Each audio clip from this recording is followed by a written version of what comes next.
Nós vamos hoje fazer uma análise temática. Temática não, expositiva. Que é quando nós estudamos um trecho da Bíblia ou a história de alguém para ir tirando algumas lições para nós.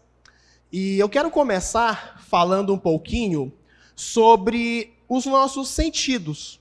Porque na escola nós aprendemos que nós temos 5 sentidos, não é? Visão, olfato, audição, paladar e tato.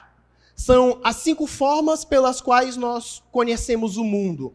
Só que, dependendo da espécie, alguns sentidos são mais aguçados do que outros. Por exemplo, para os cães, embora eles enxerguem, a visão não é o principal sentido deles. Qual é o principal sentido dos cães? É o olfato. Porque o seu cachorrinho lhe reconhece pelo seu cheiro. Eu descobri outro dia que existem algumas espécies de cupins que são cegas. Porque como eles vivem em ambientes muito escuros, nem olhos eles têm. E o sentido mais aguçado de alguns cupins é o tato, para receber ali os estímulos de temperatura, de ambiente, e assim eles conhecem o mundo. Mas para nós, seres humanos, a visão ela é um dos que mais se destaca, porque nós gravamos fisionomias, memorizamos lugares. E o fenômeno da visão sempre me deixou bastante admirado. Porque basicamente é algo relacionado à luz. Você tem uma fonte luminosa, pode ser lâmpadas ou o próprio sol.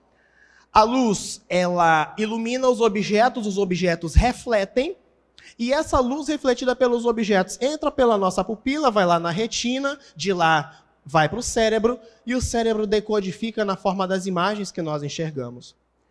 Mas basta uma leve interferência nesse processo e nós podemos enxergar coisas que não existem ou enxergar as coisas de um jeito diferente de como elas de fato são. E é aí que entra aquilo que se chama de ilusão de ótica, quando você vê uma coisa de um jeito meio distorcido. E eu até trouxe alguns exemplos aqui de ilusão de ótica, por exemplo, essa. Eu sempre achei muito divertida, que é a figurinha... A figurinha não, a imagem de um dinossauro meio que feito ali no MDF. E você vê que conforme a pessoa se movimenta, dá a sensação de que o dinossauro está olhando para você, para cada lado que você vai. Mas até que em um dado momento você percebe que não era uma ilusão de ótica. É o jeito como foi pintada a cabeça dele, ali no MDF e tal, faz parecer que ele está te acompanhando, mas ele não está te acompanhando. Mas se você acreditar no que você está vendo, você vai jurar que esse dinossauro está meio que animado te observando. Outro tipo de ilusão de ótica que acontece bastante são as miragens, muito comuns nos desertos, em lugares secos.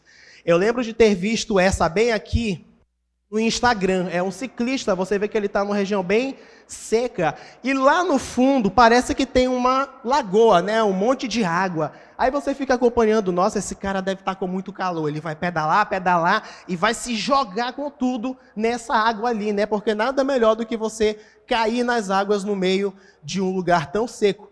Só que conforme ele vai se aproximando, você percebe que o seu olho te tapeou. Não é exatamente água isso aí.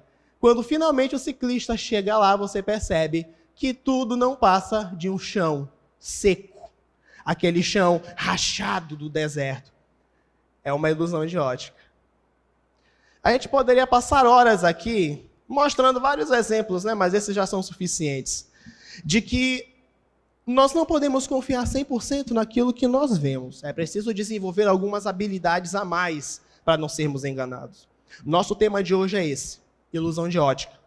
E nós vamos ver a história de um personagem que confiou demais no que viu. Por pouco não se perdeu, mas ainda acabou causando tragédia na família. Eu lhe convido a fazer a nossa leitura inicial. Deixa eu ver se eu consertei. Gênesis capítulo 13, lá no comecinho da Bíblia. Gênesis capítulo 13, e aí nós vamos ler o verso 2, e depois nós vamos do 5 até o 9. A primeira leitura vamos fazer na própria Bíblia, as demais serão aqui na tela, ok? Gênesis 13, verso 2, depois do 5 até o 9, que lá diz assim: Era Abrão muito rico Possuía gado, prata e ouro. Aí pula lá para o verso 5. Ló, que ia com Abrão, também tinha rebanhos, gado e tendas. E a terra não podia sustentá-los para que habitassem juntos, porque eram muitos os seus bens, de sorte que não podiam habitar um na companhia do outro. Houve contenda entre os pastores do gado de Abrão e os pastores do gado de Ló. Nesse tempo, os cananeus e ferezeus habitavam a terra. E disse Abrão a Ló: não haja contenda entre mim e ti, e entre os meus pastores e os teus pastores, porque nós somos parentes chegados. Acaso não está diante de ti toda a terra? Peço-te que te apartes de mim. Se fores para a esquerda, irei para a direita, e se fores para a direita, eu irei para a esquerda. Só para contextualizar, nós estamos aqui diante de um tio e de um sobrinho, Abrão e Ló. Abrão todo mundo conhece, o pai da fé, o grande patriarca, aquele que deu início ao povo de Israel. Ló, sobrinho dele. Me chama a atenção o fato de que Ló, sendo sobrinho, ele não tinha a obrigação de acompanhar o tio na jornada rumo à terra prometida. Até porque sequer Ló era dependente de Abraão. O texto nos deixa claro, cada um tinha seu patrimônio, cada um tinha os seus negócios. Mas Ló escolhe ir com o tio na jornada rumo a Canaã. E isso nos mostra que Ló conhecia o Deus verdadeiro. Ele, com certeza, foi instruído pelo seu tio a respeito do Deus Jeová. E teve fé suficiente para também abandonar tudo lá na Mesopotâmia e acompanhar Abrão nessa jornada. Mas aí a Bíblia nos diz que chegou um momento que Deus os abençoava tanto e eles prosperavam tanto que o lugar onde eles habitavam não era mais suficiente, não tinha mais recurso para os dois. É o velho problema da economia, não sei se tem alguém aqui dessa área, problema da escassez. As necessidades humanas são ilimitadas enquanto os recursos são limitados. Foi exatamente isso que aconteceu. Não tinha pasto suficiente para os rebanhos de Ló e para os rebanhos de Abraão. Os funcionários começaram a se desentender e eles, percebendo isso, viram que era preciso tomar uma medida. Abraão chega para o sobrinho e diz: Ló, nós somos parentes chegados, nós nos amamos, nós somos muito próximos. Mas para que isso não se acabe, nós temos que reconhecer que chegou a hora de cada um seguir o seu rumo. Chegou a hora de cada um ir para um lado. Nós vamos continuar nos visitando, nós vamos continuar tendo afeição, mas é hora de cada um fazer a sua vida, a sua jornada. Você já aprendeu sobre Deus, agora é hora de colocar em prática. Eu já quero fazer uma breve pausa na narrativa aqui, porque já emerge um aprendizado importante. A vida sempre vai nos colocar em situações nas quais nós precisamos desenvolver autonomia. Situações nas quais nós precisamos aprender a decidir por nós mesmos, pensar por nós mesmos, seguir as nossas jornadas sem depender ou terceirizar a responsabilidade para outros. Esse momento chegou para Ló e esse momento chega para nós. Mas nós temos o costume de terceirizar tudo. Queremos sempre que as nossas responsabilidades sejam compartilhadas com outras pessoas e às vezes queremos até que os outros decidam em nosso lugar. Existem casais em crises constantes porque não conseguem impor limites na influência dos sogros ali na relação, esquecendo completamente aquela parte da Bíblia que diz que o homem deixa pai e mãe para se unir à sua mulher, se tornando uma só carne. Existem filhos que parece que só dependem dos pais para escolher o que vão fazer da vida. E trazendo para o universo das coisas religiosas, existem pessoas que parece que só se confiam na fé dos pais, na comunhão de alguém ali da família, mas ela mesma nunca assume uma postura ativa com Deus. Nós estamos aqui numa igreja que tem muitas famílias tradicionais, eu observo, pessoas que são de terceira e quarta geração de adventistas ou cristãos. E quando nós vimos de lugares assim, às vezes nós somos tentados a confiar muito na fé de quem veio antes de nós. Até um pequeno pedacinho da vida, quando nós ainda somos crianças, nos falta ali aquele tento, Até pode ser que a fé do meu pai, da minha mãe, do meu irmão me aproveite. Mas a partir da hora em que eu desenvolvo o meu próprio senso, ou eu decido seguir o mesmo rumo, ou nada acontece. A verdade, meus irmãos, é que chega a hora em que a vida exige de nós viver tudo que um dia se aprendeu. Mas a pergunta que se faz é: será que nós teremos firmeza para isso? Às vezes parece que basta sair do raio de influência dos nossos mentores espirituais, dos nossos pastores, dos nossos educadores, que a gente esquece tudo. Tem um provérbio, um adágio que diz que caráter é aquilo que você faz no escuro. Da mesma forma, fé é se manter fiel, ainda que ninguém esteja vendo, ainda que a pessoa que te ensinou a palavra não esteja ali do lado, como se fosse um fiscal para ver se você está cumprindo. Não, fé é o seu compromisso com Deus. Mas sabia que Ló já começou a vacilar bem aí? Na hora em que ele precisava desenvolver autonomia na espiritualidade, ele já começa errando. Gênesis 13:10 nos diz: na hora de escolher para onde ele ia, Ló ergueu os olhos e viu que toda a planície do Jordão em direção a Zoar era bem irrigada, como os jardins do Senhor. Eu acho muito interessante essa hipérbole que a Bíblia usa. Na hora de escolher o lugar para onde ia, naquela região desértica, Ló vê um lugar que se parece com o jardim do Éden. Para a Bíblia chegar ao ponto de fazer essa comparação é porque de fato era um lugar muito bonito. Eu fico imaginando essa cena, tio e sobrinho ali no topo de um monte, naquela região árida, e Ló olhando ao redor para escolher para onde ele ia, até que bem ali no horizonte ele vê um lugar de pastos verdejantes. Árvores, sombra, fontes de água. Isso aqui é algo melhor para alguém que trabalhava com rebanhos, que é justamente o que ele precisava. Como se já não bastasse ser um lugar com tudo que ele tinha necessidade, ainda era bonito de ver. Sabe aquela paisagem, quando você faz aquela viagem e fica ali, encantado? Isso atrai Ló de imediato. Ok, né? Até aí tudo bem. Talvez não houvesse nenhum problema, talvez Ló estivesse apenas procurando aquilo que lhe fosse mais agradável. Só que a Bíblia faz uma ressalva. No meio daquela beleza havia podridão.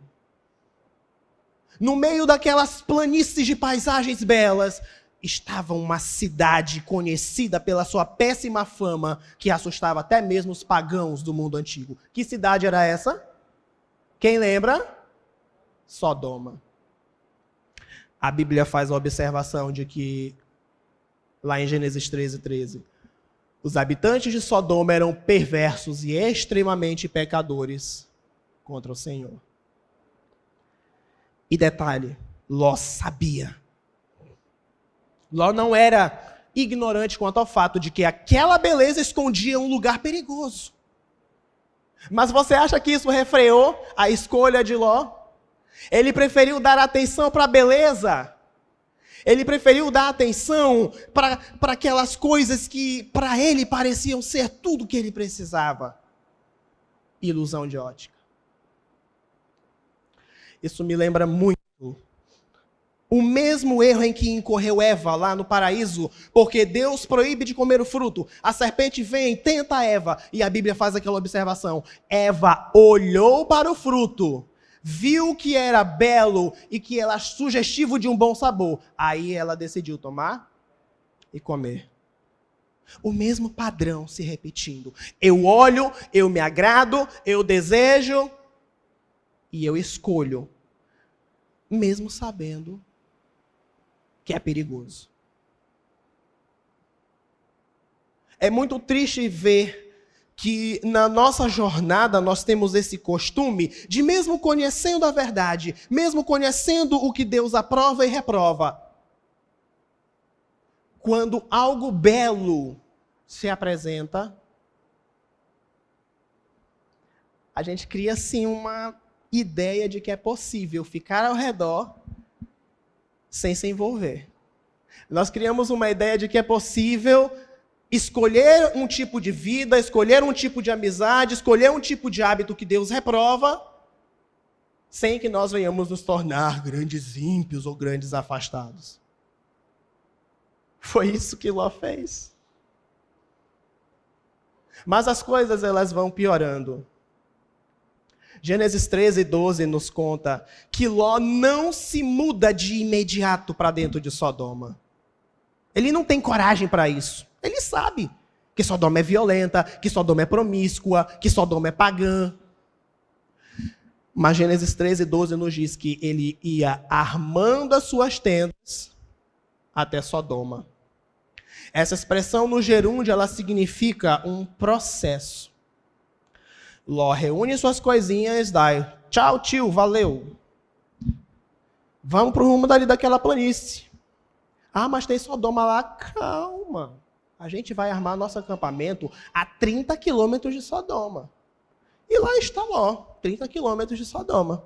Passa um tempo, ele pensa, poxa, mas ali, um pouquinho mais adiante, eu acho que as águas são mais abundantes. Agora Ló se desloca de novo e já está a 10 quilômetros de Sodoma. Passa-se mais um tempo, ele resolve chegar mais perto. Agora o acampamento de Ló já está rente às muralhas da cidade.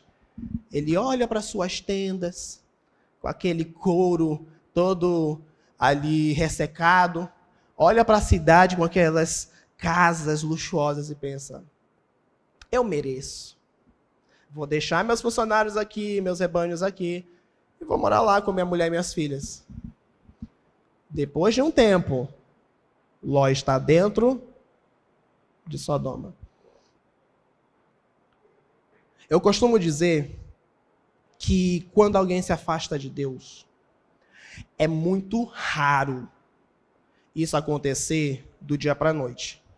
É muito raro. Pode acontecer? Pode, porque o ser humano consegue coisas bem estranhas.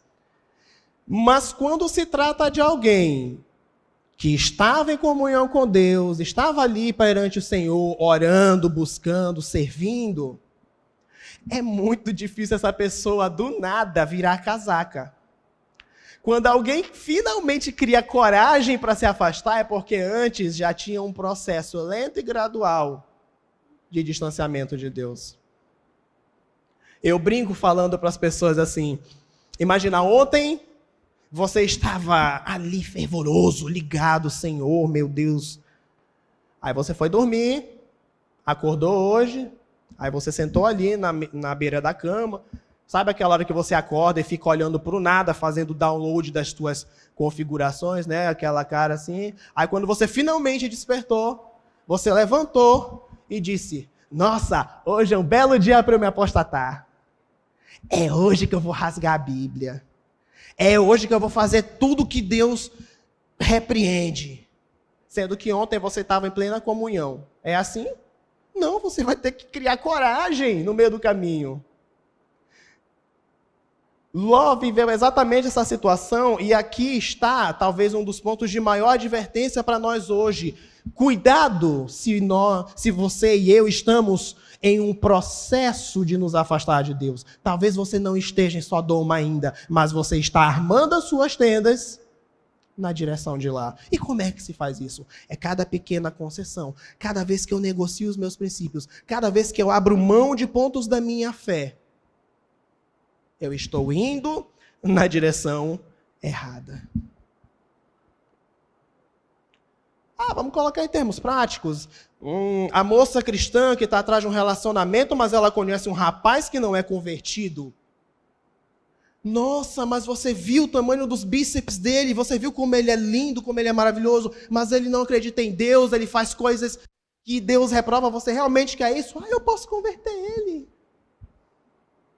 A mesma coisa para os homens. O rapaz cristão, mas ele está querendo se envolver com alguém de fora. Mas ela é linda, gente, os cabelos dela, nossa, aquela sobrancelha tão bem desenhada, não sei o que, tal. Tá, mas será que isso de fato é o que Deus recomenda, o que Deus aprova? Você está ali na sua profissão e você recebe uma proposta, você vai ganhar 3 vezes mais. Você vai conseguir implementar tudo o que está faltando materialmente na sua família. Só que você vai ter que transgredir o sábado. Ou então você vai ter que mexer com coisas ilícitas, fazer caixa 2, maquiar números. N situações nas quais algo se apresenta como belo, como promissor. A gente sabe que no fundo existe algo que Deus reprova, que Deus pede que nós mantenhamos distância. Mas assim como Ló, nós vamos nos aproximando de pouquinho em pouquinho e uma pergunta precisa ser respondida. Vale a pena sacrificar valores e princípios por causa de comodidades, confortos ou satisfações tão passageiras? Vale a pena colocar a minha família em risco por causa de coisas que, embora belas, escondem no seu âmago a perdição? Ló achou que valia. Eita tragédia! Eu costumo dizer também que se afastar de Deus é como se aproximar de um buraco negro. Aqui é o meu momento nerd com vocês. Há algum tempo eu estive estudando a teoria da relatividade de Albert Einstein. Eu não sou de exatas, mas eu gosto muito da física teórica. E um dos elementos mais interessantes dessa teoria são os buracos negros. Se tiver alguém aqui da área, perdoe-me por fazer uma simplificação tão rude. Mas os buracos negros, pelo que o Einstein previu, são pontos do universo onde, por exemplo, estrelas colapsam em torno de si mesmas, comprimindo toda a sua massa num espaço muito ínfimo. E nas ciências, você sabe, quando você tem muita massa em pouco volume, nós dizemos que esse material é denso. A nível de universo, nós dizemos que esse material está com muita gravidade acumulada. O buraco negro é um ponto do universo onde a massa rompe aquilo que o Einstein chama de tecido do espaço-tempo. Grosso modo, simplificando bastante, o espaço-tempo funcionaria como se fosse uma superfície, uma malha que apoia tudo que existe no universo. Usa-se muito a imagem de uma cama elástica com bolas de gude, bolas de bilhar representando os planetas e estrelas. Se você joga ali uma bola de bilhar numa cama elástica, ela vai dar uma leve afundada. Essa afundada que o Einstein diz que é a gravidade. O buraco negro é como se você pegasse uma bola de boliche pesadona e jogasse com violência contra a cama elástica. O que acontece? Ela vai rasgar. É mais ou menos assim que se explica os buracos negros. Eles rasgam o universo de uma forma que eles exercem uma gravidade que atrai tudo e nada escapole. E um detalhe do buraco negro que sempre me deixou curioso é esse negocinho brilhante aqui, ó. Isso aqui é o chamado disco de acreção. São gases e poeira que ficam rodando em altíssimas velocidades na órbita de um buraco negro, e por isso eles aquecem e emitem luz. Só que essa órbita não é uma órbita estável. Esses materiais estão perdendo velocidade e se aproximando cada vez mais daquilo que se chama de horizonte de eventos, também conhecido como ponto de não retorno, o lugar onde é impossível resistir à gravidade do buraco negro. E quando alguma coisa cai, some do universo, ninguém sabe para onde vai. É como se fosse o ralo, que a água fica girando, girando antes de cair. É isso que é o disco de acreção do buraco negro. Por que se afastar de Deus é como se aproximar de um buraco negro? É porque você está indo na direção de algo que destrói, de algo que suga, de algo que te leva para um lugar que é quase impossível de escapar, mas fica ali como um disco de acreção, girando, girando, e pouco a pouco se aproximando até que você passa do horizonte de eventos, cai na singularidade e fica complicada. Fisicamente falando, não se escapa de um buraco negro. Espiritualmente falando, no buraco negro do pecado, não era para ter escape. Mas Deus providenciou um. Amém? Mas o escape de Deus envolve tirar de Sodoma aqueles que não pertencem a esse lugar. Gênesis 18, 20 e 21 diz que os pecados de Sodoma alcançaram o limite da misericórdia de Deus. Deus fala para Abraão: são tantas as acusações e o pecado é tão grave que descerei para ver se o que eles têm feito corresponde às acusações que chegam a mim. Nós não temos tempo para falar tanto assim, mas o fato é que Deus manda 2 anjos em forma humana para ir a Sodoma com um objetivo específico de resgatar alguém que estava lá, mas que não pertencia àquele ambiente. Ló e sua família. Quando esses 2 anjos em forma humana entram em Sodoma, Ló os observa e Ló, sabendo do feitio da população, diz: ei, venham ficar hospedados aqui em casa, porque se vocês ficarem aqui fora, alguma coisa ruim vai acontecer. A Bíblia conta que enquanto esses 2 homens estão ali, a multidão de sodomitas se reúne ao redor da casa de Ló, falando com violência: põe esses 2 para fora, porque nós queremos abusar deles. Está escrito na Bíblia. Eles eram tão promíscuos a ponto de querer abusar de 2 estrangeiros, que na verdade eram anjos. Foi a gota d'água. A Bíblia conta que os anjos feriram de cegueira os homens de Sodoma, olharam para Ló com aquele olhar impactante e disseram: chegou a hora de sair. Da mesma forma, nós vivemos em um mundo que está em completa crise. Crise econômica, crise social, crise moral. Observa as coisas ao teu redor. Deus tem há muito tempo anunciado que os seus juízos serão derramados. Mas o intento dele não é destruir, o intento dele é salvar. Mas se Deus vem destruir o pecado e eu insisto em me manter agarrado ao pecado, eu vou ser destruído junto. O chamado de Deus é: sai de Sodoma. Sai dela, povo meu.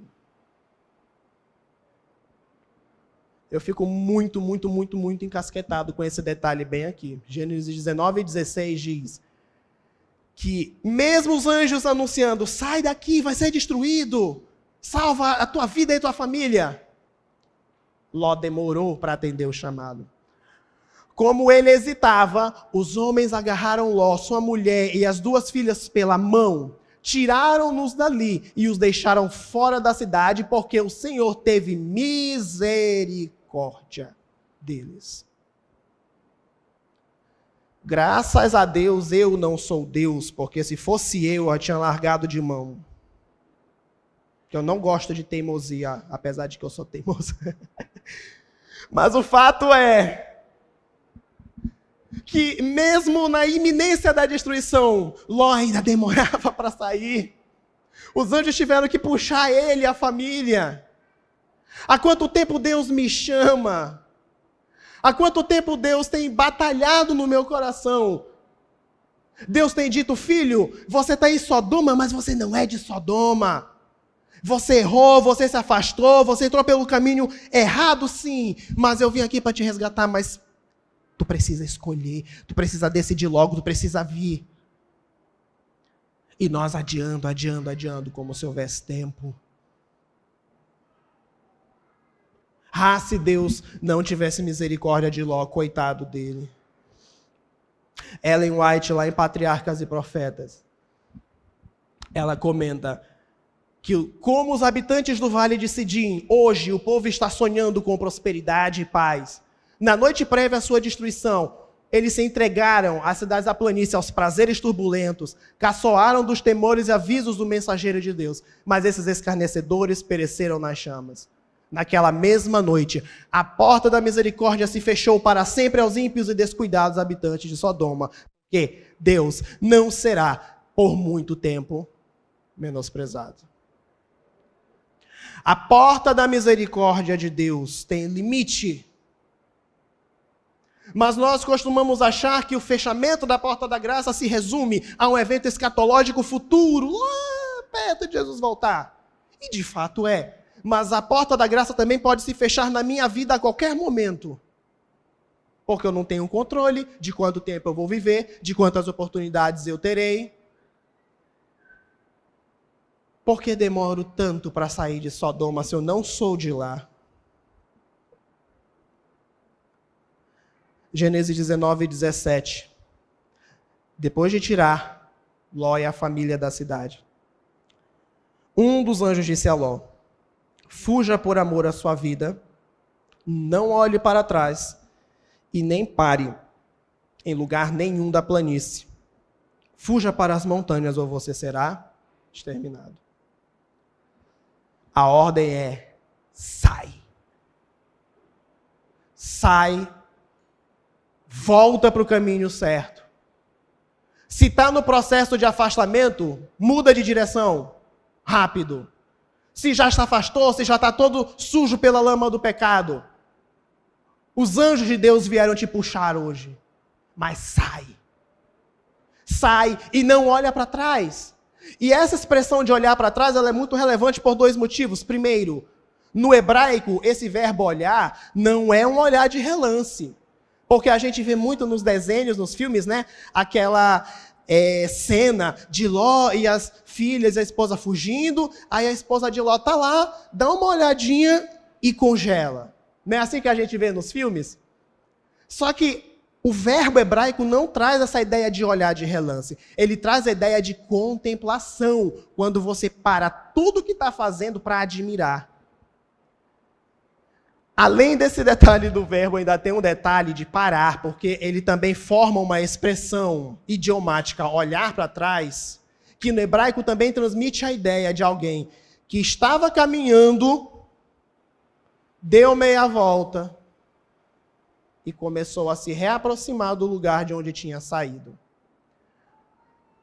Enquanto Ló e as meninas estão se distanciando do raio de destruição, a esposa de Ló para de avançar. Enquanto Ló e as filhas já estão seguros, a esposa de Ló fica contemplando a cidade, na esperança de que a destruição não venha. Fica se reaproximando. E quando o fogo e enxofre caem do céu, ela não está longe o suficiente para ser poupada. Gênesis 19, 26. A mulher de Ló olhou para trás e se transformou numa coluna. É muito interessante que, pela descrição geográfica que a Bíblia dá do lugar onde Sodoma estava, corresponde a onde hoje nós temos o Mar Morto. E, curiosamente, o Mar Morto é uma das regiões do mundo com maior concentração de sal e salinas ao redor. O exemplo da esposa de Ló é tão triste que Cristo a mencionou lá em Lucas 17, 32, com uma frase curta, mas incisiva. Lembrem-se da mulher de Ló. Começou num olhar e terminou num olhar. Começou numa ilusão de ótica que cooptou Ló e fez ele levar a própria família para um lugar perigoso. E terminou com a esposa de Ló desistindo do chamado de Deus, contemplando aquilo que ela precisava ser liberta e se desapegar. São muitas as ilusões de ótica que vêm trazer propostas para mim e para você.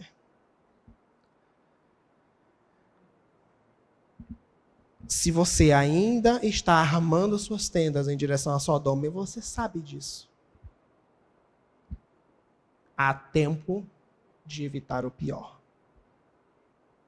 Você tem outras escolhas, você tem outras direções nas quais você pode ir sem transgredir a vontade e os princípios do reino de Deus.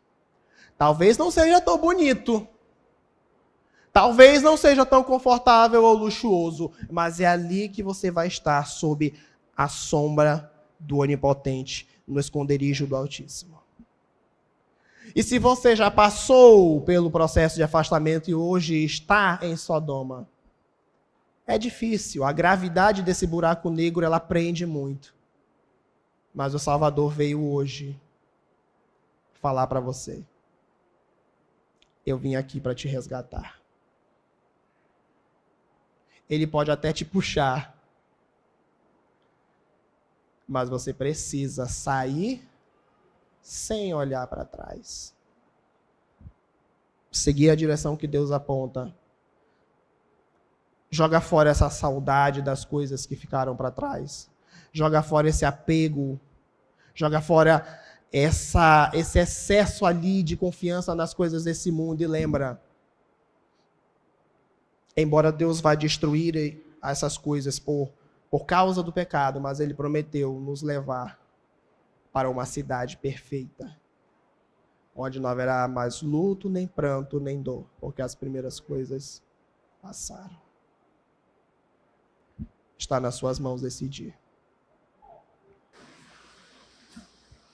Senhor, nós chegamos ao final deste culto e nós sabemos que na nossa vida constantemente somos enganados pelas ilusões de ótica que o mal, que o pecado nos apresenta. Nós reconhecemos que em muitos momentos nossas escolhas são baseadas nisso, só no agrado, mesmo ignorando as coisas ruins que nós sabemos que estão permeadas as nossas decisões. Nós sabemos que às vezes nós estamos sim nos afastando aos poucos, mesmo estando na igreja, às vezes até mesmo servindo, mas nós estamos ainda com o coração longe de Ti, perdidos dentro de casa como uma dracma perdida. Ou nós podemos mesmo já estar dentro de Sodoma, mas a Tua mensagem é para sair. O Senhor hoje enviou os Teus anjos, os Teus mensageiros, o Teu Espírito para nos resgatar. E nós queremos decidir hoje aceitar esse chamado, sair sem olhar para trás. Nos abençoe e nos perdoe, que daqui para frente a nossa vida possa ser um renovo. Que daqui para frente a nossa vida possa ser, de fato, uma vida no esconderijo do Altíssimo. Em nome de Jesus. Amém.